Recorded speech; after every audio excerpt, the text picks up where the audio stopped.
يا أيها الذين آمنوا كتب عليكم الصيام كما كتب على الذين من قبلكم لعلكم تتقون. الحج أشهر معلومات فمن فرض فيهن الحج فلا رفث ولا فسوق ولا جدال في الحج وما تفعلوا من خير يعلمه الله وتزودوا فإن خير الزاد التقوى واتقون يا أولي الألباب. إنما يتقبل الله من المتقين إن أولياؤه إلا المتقون. إن للمتقين مفازا إن المتقين في جنات وعيون. سبحان ربك رب العزة عما يصفون وسلام على المرسلين والحمد لله رب العالمين.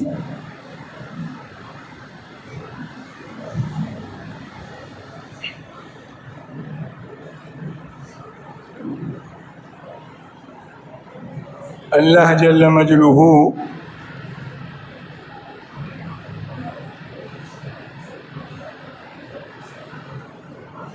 اخپل خدای کی اخپل وحدانیت کی اخپل قدرت او اخپل عظمت کی مخلوق عبادت نہ محتاج.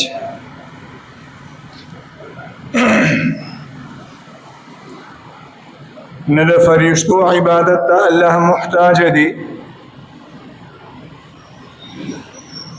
نہ د جناتو د پیریانو مخلوق الله محتاج دی، او نہ د انسانانو عبادت ته الله محتاج دی.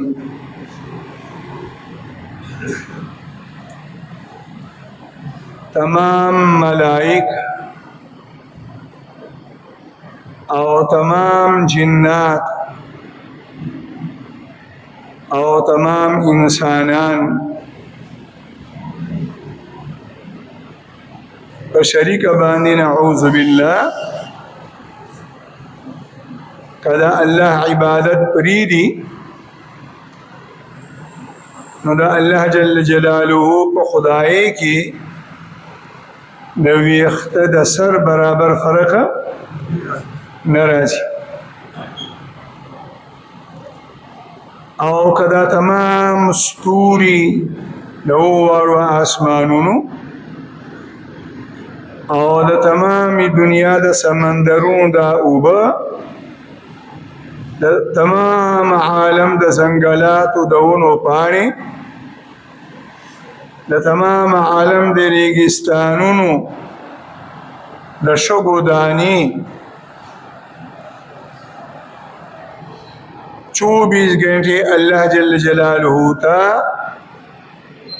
تا عبادت کی مشغول شي او د قیامت د ورځې پورې د الله عبادت ادا کوي بغیر د ناغي او د چوټۍ نه، نو د الله جل جلاله په خدای کې د الله په عظمت او وحدانیت او قدرتونو کې د ویخت د سر برابر اضافه او زیاتوالی ناراضي.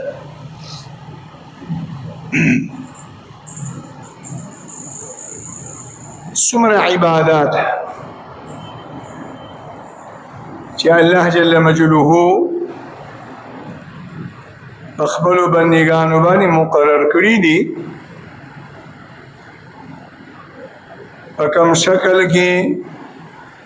په کوم وخت کې، په کوم مقدار او په کومه اندازه کې نو بدی تمام عباداتو کولو کی فائدہ او ګټه د بنده ده او د عباداتو په پرې خودو کې نفع او نقصان هغه هم د بنده دي الله ته په نه ګټه رسی او نه په الله ته نقصان رسی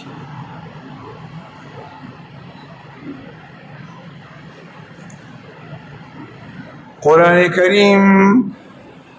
د داسې آیاتونو نه ډک دی چې دا هغه تمام آیاتونو مفهوم او معنا هغه دا ده چې د هر عبادت په مقررولو کې مقصد او حکمت تقوا ده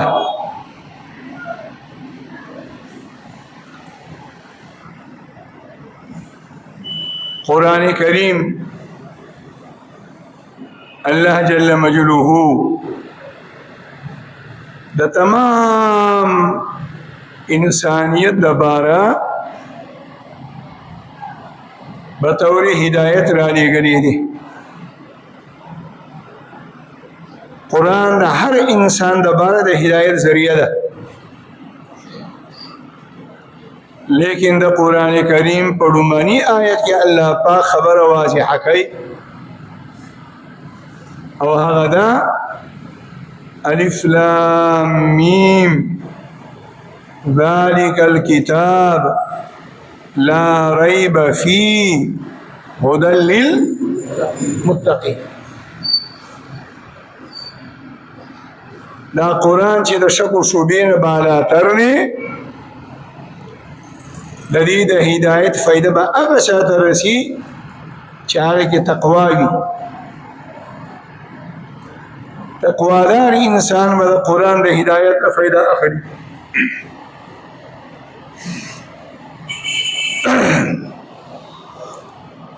او بیا الله جل مجلوه د تقوا او د متقیانو بندگانو صفات ذکر کئی اللہ پاک کی تعریف کئی اللہ پاک کی تعارف کئی چې د تقوادار بنده رمنی نخ او صفت دادی الذین یؤمنون بالغیب چې دی په غیب و ایمان ساتي ویمن خیدادا ويقيمون الصلاة مزب قائم ساتي او دريمنا خيدادا ومما رزقناهم ينفقون كم رزق او روزي چې مو اغيله ورکړي دا غینه با زکات وباسي صدقې به وباسي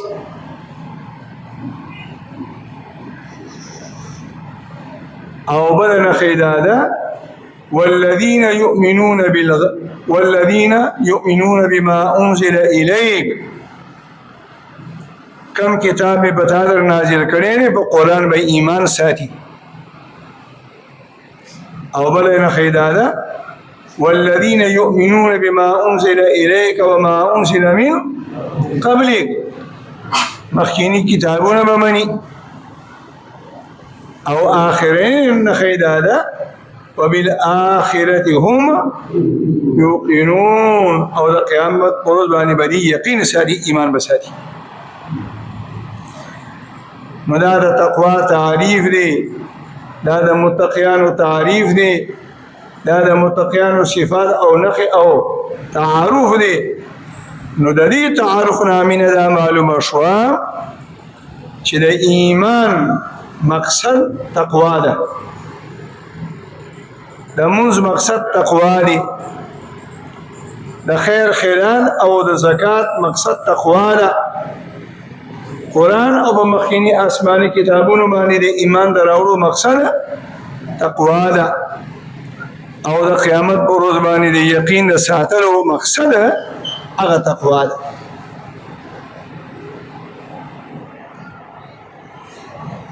د روجی مبارک الله وی یا ایها الذین آمنوا كتب عليكم الصيام كما كتب على الذين من قبلكم لعلكم تتقون فتاسو او پمخینو امتون می روجی فرض کری دی در روجو د فرض کولو حکمت او مقصد لعلكم تتقون چې پتاسو کې تقوا صفت پیدا شي.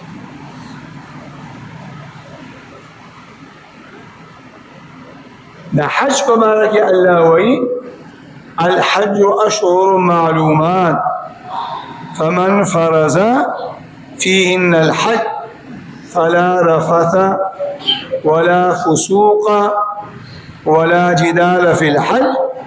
وما تفعلوا من خير يعلمه الله كما خير خير تاسو کړه الله ته معلومه ده. وتسودوا او حج ته چې ځئ نو د ځان سره زالیرا وړئ، جامې وړئ، پیسې وړئ، د خرج خوراک انتظامات اسباب د ځان سره وړئ، لیکن فإن خير الزاد التقوى. لیکن د ریالونو نه، د روپو او د ډالرو نه، د احرامونو او د کپړو او د سبلو او د شپلو نه بهترینه تحفه هغه تقوا ده. نو معلومه ده شوه چې د حج د فرضیت اصل غرض هم څه دی چې په حج کې څه راشي؟ تقوا راشي.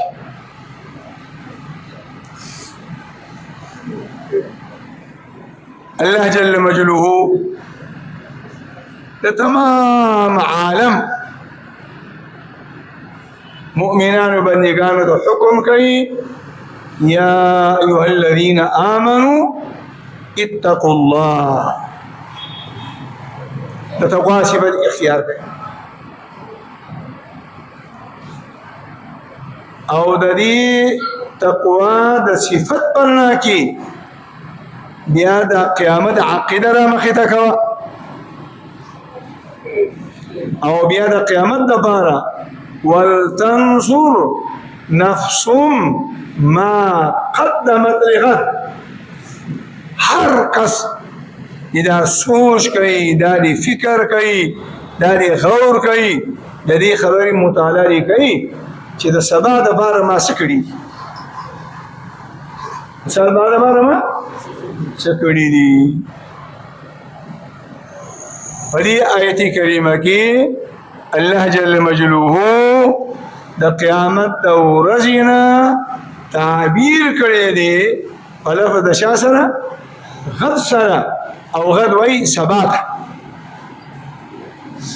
د دنیا هر مسلمان ته دا ترغیب دی او دا تنبیه ده او دا پیغام دی چې ګوره قیامت لرې مه ګڼه،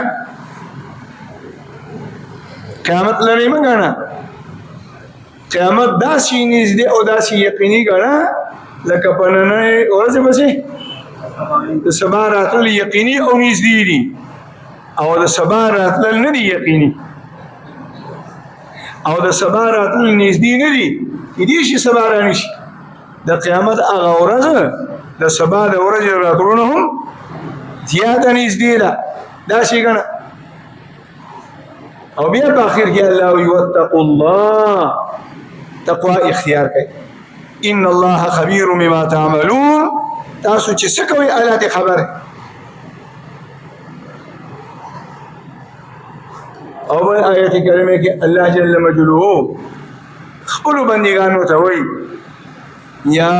ایها الذین آمنوا، ای ایمان والو، اتقوا الله، تقوا اختیار کړه. او چې تقوا دې په زړه کې راغله بیا به دې خپله ژبه په کنټرول کې وي، ژبه به دې په قابو کې وي. وقولوا قولا سدیدا، او د ژبې نه سمې خبرې را وباسه، څښا، ګنده، درو، غیبتونه، چغلیانې، کنځلې، خیرې، دا خوله الله تا ته د دې دپاره نه درکوي. په دې څیزونو خوله مه ګنده کوه. وقولوا قولا سدیدا، دا الله ذکر پې کوه، استغفار ورباندې وایه، دا الله د نعمتونو شکر ورباندې ادا کوه. بل مسلمان ته خیر خبره کوه، د تواضع او د عاجزي خبرې کوه، د کبر او د غرور او د نخرو خبرې مه کوه. دا ستا د شان سره نه دی مناسب. او بل آیت کریمه کې الله جل جلاله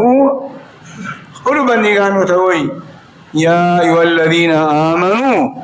اتقوا الله، دا الله تقوا اختیار کوي. او څنګه تقوا؟ حق تقاته، څنګه چې د الله د شان سره تقوا مناسبه ده دغسې تقوا اختیار کوي. تقوا د عربۍ د ژبې لفظ دی او د عربۍ د ګرامر پرنا کې د تقوا د دې لفظ یو معنا ده ځان ساتل،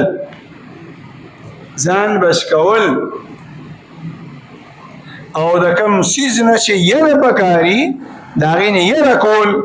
دې ته ویل کېږي تقوا. او د قرآن او د حدیث پرنا کې د شریعت پرنا کې هر هغه څیز چې الله پاک او د الله پیغمبر پې ناراضه کېږي د هغې نه ځان ساتل د دې معنا ده تقوا. دې ته ویل کېږي تقوا. او په کوم څیز باندې چې الله ناراضه کېږي د الله پیغمبر پې خفه کېږي هغې ته لاس اچول، نعوذ بالله، دا د تقوا د خلاف دی، دا نافرماني ده. عبد الله بن مسعود رضی الله تعالی عنہ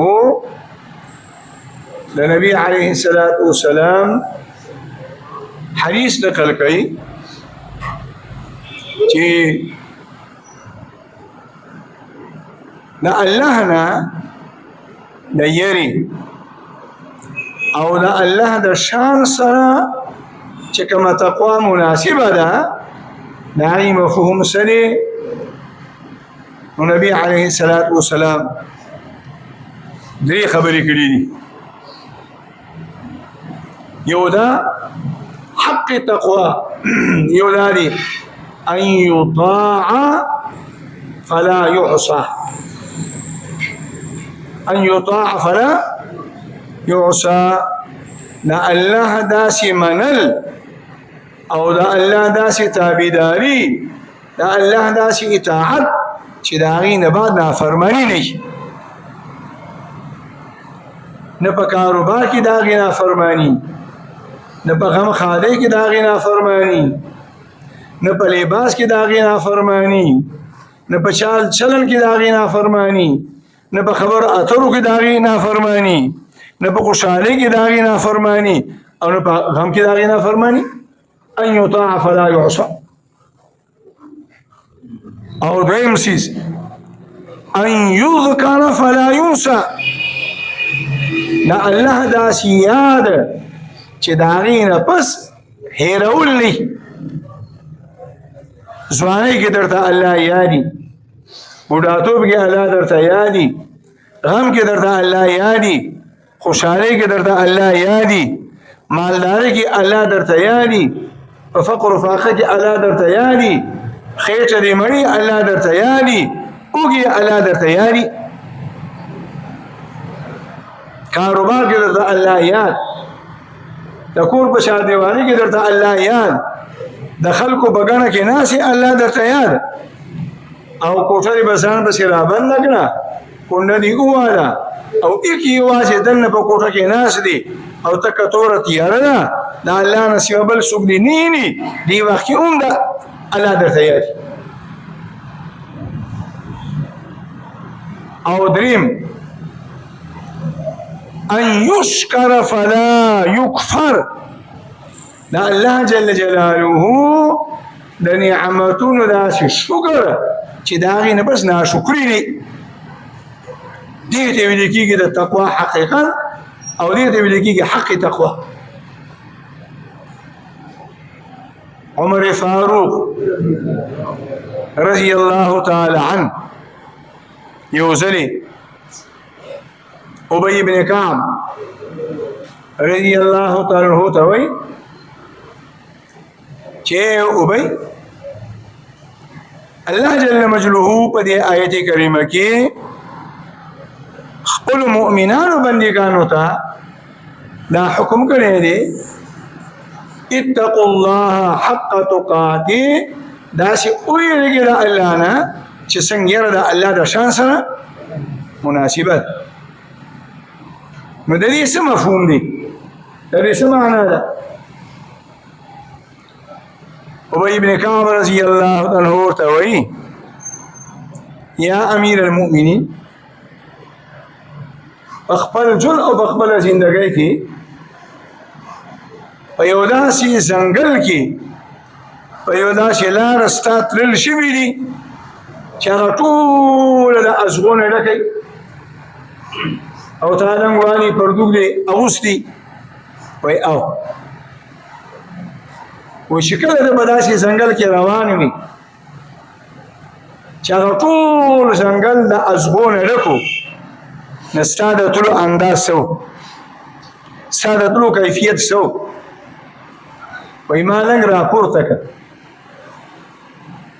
او چې یو قدم به مې ایښوده نو مخکې به مې نظر ایښی و او اخوا دیخوا به مې کتل چې کوم ځای کې زه قدم ږدم په دې ځای کې خو ازغي نشته نه هله به مې قدم کېښود او بیا مې چې بل قدم راپورته کړه نه اخوا دیخوا به مې وکتل سوچ فکر به مې وکړه چې زما په دې خپه پورې چې د ازغي خو نه دی نښلی چې ږدم یې او هغه ازغي راکې لاړ شي په دې انداز باندې زه روان وم نو ابی بن کعب رضی الله عنه یا امیر المؤمنین باس دا د تقوا حقیقت دی حق تقوا دی ته وایي چې د دې ټولې دنیا مثال د ځنګل دی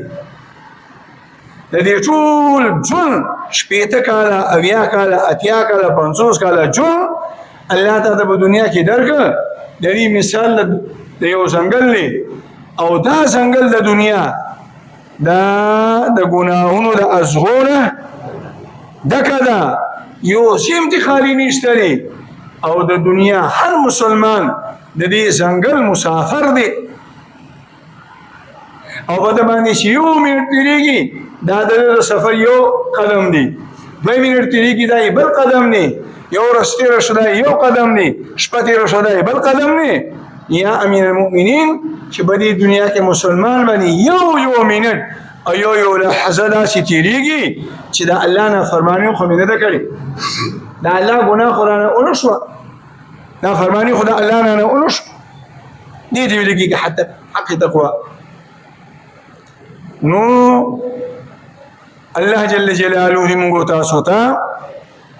په صحیح معنو کې د تقوا دا نعمت او صفت نصیب کی منځونه ډیر دي او منځګزار خډیر دي او جماعتونه د منځګزارونه کګ دي خدا موږ مړ دي او دا موږ داسې مړ دي چې سي تندې مو په سجدو کې اصول اول او په تندو باندې منخې جوړې کړې ګونی مو بس مخ باندې اصول اولې تهجد ته مرا پاسو اوابین من قضا کو اشراق من قضا کو 15 وخت من قضا کو لیکن دی فرائض دی واجبات دی د تهجد دی منظور مونږ تاسو د ګناهونو نه رامنه نکو نبی حیاین رامنه نکو او نعوذ بالله ثم نعوذ بالله قرآن دروغ وي الله دروغ وي نعوذ بالله قرآن کې الله وسمره لکو الفاظ سره وي ان الصلاه تنهى عن الفحشاء والمنكر اقم الصلاه اے زما پیغمبر موږ قائم ساده زکات چې موږ کې ماده صفت اخیره چې دی به موږ گزاره ده هر بی حیاي او ده نافرمانی او د ګناه نه رامنه کوي موږ نه رامنه کوي ځکه موضوع کې مو روح نشته روزي سپوږمۍ ته 2 ورځې را پاتې چې موږ روزي نیول شروع د ځان مې و چې شیخان جوړ کړي دا حکومت به دروغ دي دا مولیان به دروغ دي سپوږمۍ خو راختلې نو د رمضان نه وړاندې روژې ونیول شروع کړو او 2 ورځې ورباندې ورواړو، لیکن دا روژه مونږ د ګناهونو نه منع نه کړي، د حرامو نه مو منع نه کړي، د دروغو نه مو منع نه کړي، د سود او د رشوت نه مو منع نه کړي. روژه ده. په حجونو کولو باندې ستړي شو، حج د پاسه حج دی، حج د پاسه حج دی، حج د پاسه حج دی، لیکن دی حاجی د حج په دوران کې هم د ګناه نه منع نه کړه، د ګناه نه بچ لک. الله وی وتزودوا فإن خير الزاد التقوى. الله جل جلاله دی مونږ تاسو ته په صحیح معنو کې د تقوا صفت نصیب کی. قرآن کې الله وی خیراتونه خو کې چې د حج نه راشي خیراتونه دي چې د حق الله دله بچی درکې بیا خیراتونه دي. په تعویذونو باندې بچی غواړو، په دمونو باندې بچی غواړو، په دوايانو باندې بچی غواړو، او بیا د بچی د پیدایش په وخت کې عقیقه رانه هیرو کوي، خو د خپل نوم نمایش ته باره یې کو، خلکو ته د ښودنې د باره یې کو، او هغه عقیقه په ځان باندې وګڼو. شریعت څومره آسان دی، عقیقه څومره آسانه ده. د عقیقې اصل سنت طریقه دا ده، 2 ګډان راوله، 2 چیلي راوله، او په اوم تاري باندې ذبحه کړه او غټې غټې ټوکرې ترې نه جوړه کړه، په خپلو خپلوانو باندې تقسیم کړه. عقیقه ده. هېڅوک به هم خبر نه شي، نه به تکلیف وي، نه به ګرمي، نه به یخني، نه به پریشاني، او سنت طریقه به هم ادا شي، د ماشوم حق به هم ادا شي. دا الله د پیغمبر په دی نه چې تر څو پورې میله په کور کې نه وي جوړه کړې، دیګونه مې نه وي ټنګولي، د عقیقه نه کېږي. حج دی 15 لکه به په حج باندې ولګي، او بیا 4-5 لکه به په خیرات باندې لګي. او هر حاجي شیخ وایي مړه والله چې ګران کار دی او فریاد کوي، او والله شکر یې خودو ته تیار نه کو به خامخا خیره. نه الله جل جلاله دی مونږ تاسو ته په صحیح معنو کې د تقوا صفت را پیدا کړي. د تقوا اولنۍ مرتبه نعوذ بالله ثم نعوذ بالله د کفر نه ایمان ته راوتل، او د زړه په یقین سره کلمه شهادت ویل لا اله الا الله محمد رسول الله. دا کلمه د زړه په یقین سره ویل او ایمان کې داخله ده، دا د تقوا لومړنۍ مرتبه ده. په دې معنا سره د دنیا هر مسلمان متقی دی. کافر کله سمکی او د اسمان په دې منځ کې دا ټول خلا او فضا د نعمتونو نه ډکېږي، او د الله په نوم خیرات او صدقه کې الله یې نه قبلې. او یو مسلمان بنده د زړه په خلوص سره 1 روپۍ د کجوري یو دانه راوړي او د یو مسلمان په لاس کې کیږي، نه الله پاک قبلې. قرآن کې الله وایي انما يتقبل الله من المتقين. یقینا الله پاک منځونه قبلې خو د تقوادارو، روزي قبلې د تقوادارو، حجونه قبلې د تقوادارو، خیرات قبلې خو د تقوادارو. الله پاک دی په دې تقوا باندې موږ تاسو ته استقامت نصیب کړي. استقامت او د تقوا دیمه مرتبه هغه کبایر پرې خورل، د کبایر ګناهونو نه ځان ساتل. دا د هر مسلمان ذمہ داری ده. او د تقوا دریمه مرتبه د کبایر سره صغائر ګناهونه پرې خورل، او د تقوا 5مه مرتبه کبایر او د صغائر سره هغه کارونه پرې خودل چې هغه اشتباه شبهه قدرې دي، مشتبهات پرې خودل. او د تقوا په ټول کې اعلی مرتبه چې دا د انبیاء کرامو صفت دی، بل هیڅوک هم دې مرتبې ته نه رسي، هغه دا ده چې په دې زړه کې د الله نه سوا بل اسم نه ځایږي. ما سوا د الله نه بل اسم نه ځایږي. دا د تقوا په ټول کې اعلی مرتبه ده، او دا د پیغمبرانو صفت. نعوذ بالله ثم نعوذ بالله خفقیږو بنا ځان ته مهمه او تاسو ته مهمه اربونه مسلمانان دي په موجوده زمانه کې په دنیا کې یا خیال مینه کېږي چې په اربونه مسلمانانو کې یو ځل مسلمانانو په دنیا کې د تقوا چې کومه دویمه مرتبه ده د کبایر او نسان صدر په دنیا کې موجود یعنی په اربونو مسلمانانو کې با په دې ټول عالم کې زر کسان هم داسې نه وي چې هغه د کبایرونو ځان ساتي او د تقوا په تعریف کې داخل شي دوکه کبیره ګناه ده چغلی کبیره ګناه ده غیبت کبیره ګناه ده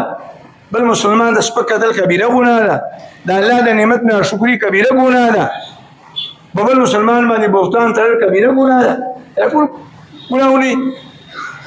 او څوک دا ګناهونه نه کوي الله پاک دې په خپل فضل سره ما او تاسو ټول د هر کبیره ګناه نه بچ کی او الله جل جلاله دې موږ تاسو ته په ایمان باندې استقامت نصیب کړي او الله پاک دې ایمان او د کلمې د شهادت پرنا کې موږ تاسو ته ژوند کې راول آسان کی ربنا تقبل منا انك انت السميع العليم وتب علينا انك انت التواب الرحيم برحمتك يا ارحم الراحمين